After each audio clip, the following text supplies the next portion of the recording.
Welcome back to Know and Grow. You can't live what you don't know. And today we're going to talk about who God gives you or what He gives you. Isn't that beautiful? I wanted you to get a little glimpse of this trickle before I started my video.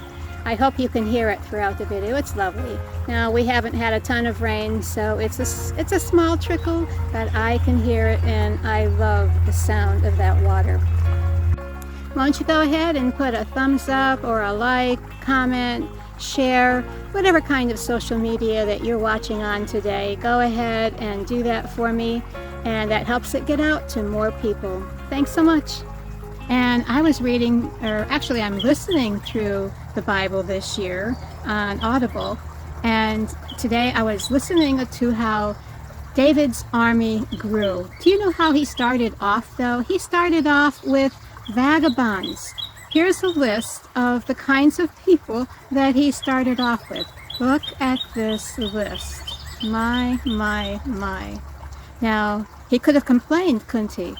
But he took what God gave him, and eventually his armies grew. And, you know, we need to be satisfied with what God gives us. Sometimes we think that God gave us the wrong thing, as if like maybe God doesn't really understand us.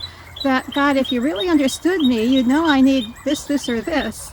But we need to realize that God knows exactly what we need. And so we seek Him, and we accept what He gives us. But we keep seeking for His best all the time.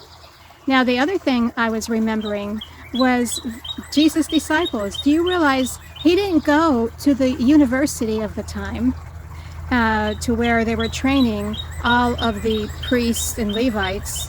He went to fishermen and the like. They weren't the learned people. Now, that doesn't mean they weren't intelligent. You know, you can be in any kind of work and be extremely intelligent. But you know what? That was another example of how God doesn't just go by who was the brightest and had the 4.0 and had all the accolades from their university or their seminary or whatever kind of school you go to. He goes by who He knows is right for the job, who He knows has a heart that's open to Him, who He knows is willing, and He will make them able. When we are willing, He'll make us able. So let's accept what God gives us and realize that there's a plan behind it. It's definitely the right thing, and we need to take it and run with it and just follow God's advice, follow God's direction, do everything He says, and He can make our armies grow too. Maybe it's not an army for us, maybe it's something else, but whatever it is for us, He can make our job grow, our income grow, our favor grow, our influence grow, our fruit grow. He can make it grow and become everything that He knows it needs to be. That's all for today. I love you. You take care. Bye-bye.